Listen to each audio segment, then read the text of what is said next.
আপনার জন্য এবারের প্রশ্ন, হে আমাদের পালনকর্তা, আমাকে, আমার পিতা মাতাকে এবং সব মুমিনকে ক্ষমা করুন যেদিন হিসাব কায়েম হবে। দোয়াটি কোন সূরায় বর্ণিত হয়েছে? ক সূরা লোকমান, খ সূরা ইব্রাহিম, গ সূরা ইসরা, ঘ সূরা আল আনকাবুত।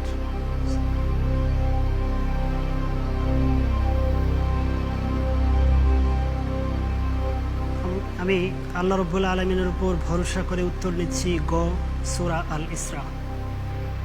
লক করে দেয়া হোক গ সূরা ইসরা।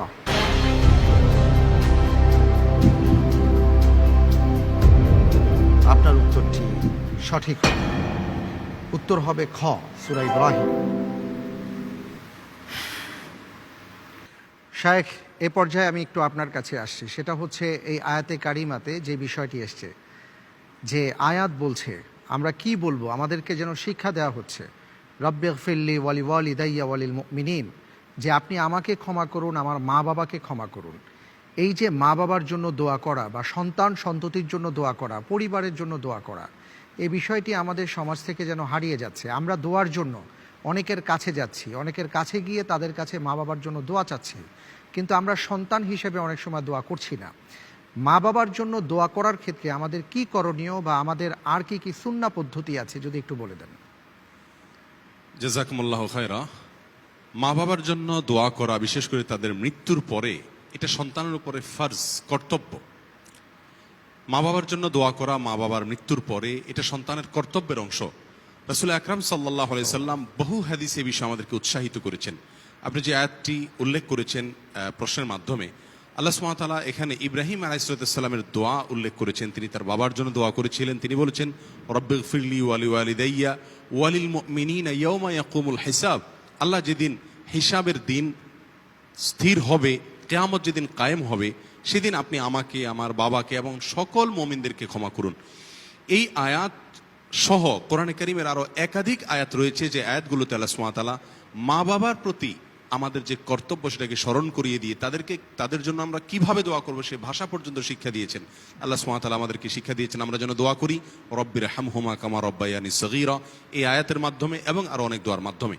রাসূল করিম সাল্লাল্লাহু আলাইহি ওয়াসাল্লাম ইরশাদ করেছেন, কোন এক ব্যক্তি তার মৃত্যুর পরে আল্লাহ সুবহানাহু ওয়া তাআলা আলমে বারজাখে, মৃত্যু পরবর্তী জগতে তার রূহ যেখানেই আছে সেখানে তার আমলের কারণে জান্নাতের একটি বিশেষ স্তরে তাকে রাখছেন এবং স্তরের নেয়ামত তাকে দিচ্ছেন। এই অবস্থায় হঠাৎ করে তার স্তর উন্নীত হয়ে যাবে। সে পরিস্থিতি দেখে সে আল্লাহ সুবহানাহু ওয়া তাআলার কাছে আশ্চর্যান্বিত হয়ে বলবে, আল্লাহ, আমার হঠাৎ করে জান্নাতি হিসাবে যে স্তরের নেয়ামত আমার কাছে আসার কথা আলমে বারজাখে, সেটা হঠাৎ করে উন্নীত হওয়ার কারণ কি হতে পারে? আমি তো মৃত্যুবরণ করেছি, আমার আমলের মাধ্যমে আমার জান্নাতের ক্লাসকে উন্নীত করার সুযোগ তো আমার হাতে আর নেই, তাহলে কিভাবে আমার ক্লাস উন্নীত হলো? তখন আল্লাহ সুবহানাহু ওয়া তাআলা তাকে আশ্বস্ত করবেন এবং জানাবেন যে বিদুআই ওয়ালাদিকা লাক, তোমার সন্তান দুনিয়াতে তোমার জন্য যে দোয়া করেছে তার মাধ্যমে তোমার এই গ্রেড উন্নীত করা হয়েছে। আপনার এবং আলোকিতগণ এই অনুষ্ঠানের মাধ্যমে আমি আমাদের সম্মানিত দর্শক শ্রোতা ভাই বোনদেরকে জানিয়ে রাখতে চাই, আমাদের মৃত মা বাবাদের জন্য দোয়া করা এটা আমাদের নৈতিক দায়িত্বগুলোর ভিতরে সবচেয়ে বড় দায়িত্ব। অথচ এক্ষেত্রে আমাদের সমাজের চিত্র হলো, আমরা মা বাবার জন্য দোয়া করি খুব অল্প সংখ্যক মানুষ, সবচেয়ে বড় অংশটি আমরা দোয়া করাই, আর কিছু লোক আমরা আছি দোয়া চাই। তাহলে তিনটা ফরম্যাট আমরা পেলাম: দোয়া করা, দোয়া করানো, দোয়া চাওয়া। দোয়া করা এবং দোয়া চাওয়া এই দুইটা ভ্যালিড। রাসূল আকরাম সাল্লাল্লাহু আলাইহি ওয়াসাল্লামের যুগে বহু মানুষকে দেখা গেছে তার কাছে এসে, নেককারদের কাছে গিয়ে তারা দোয়া চেয়েছেন যে আমার মা বাবার জন্য আপনি দোয়া করেন। এটা দোষের কিছু না, আপনি নিজে দোয়া করবেন, কারোর কাছে দোয়া চাইবেন। কিন্তু দোয়া করানো, এই অপশনটি ইসলামে নাই। দোয়া করানো বলতে আমি মিন করছি এর জন্য একটা বাজেট ঠিক করে আনুষ্ঠানিকভাবে দোয়ার অনুষ্ঠান করা, এটাকে বলা হয় দোয়া করানো। দোয়া করানোর কোনো অপশন নাই। সাহাবীদের যুগে, রাসূলের যুগে কখনো কেউ দোয়া করিয়েছেন, দোয়ার কোনো অনুষ্ঠান করেছেন, এটা আমরা জানি না। দোয়া আপনি নিজে করবেন এবং অন্য কাছে চাইবেন। সবচেয়ে বড় অপশন হলো নিজে দোয়া করা। নিজে আপনার বাবার জন্য যে আন্তরিকতা নিয়ে দোয়া করবেন, একজন আলিম বা অন্য একজন দ্বিতীয় বা তৃতীয় ব্যক্তি তিনি কখনো সেই মানসিকতা নিয়ে দোয়া করবেন না। অতএব আমাদের মা বাবার জন্য আমাদের দোয়া করা উচিত।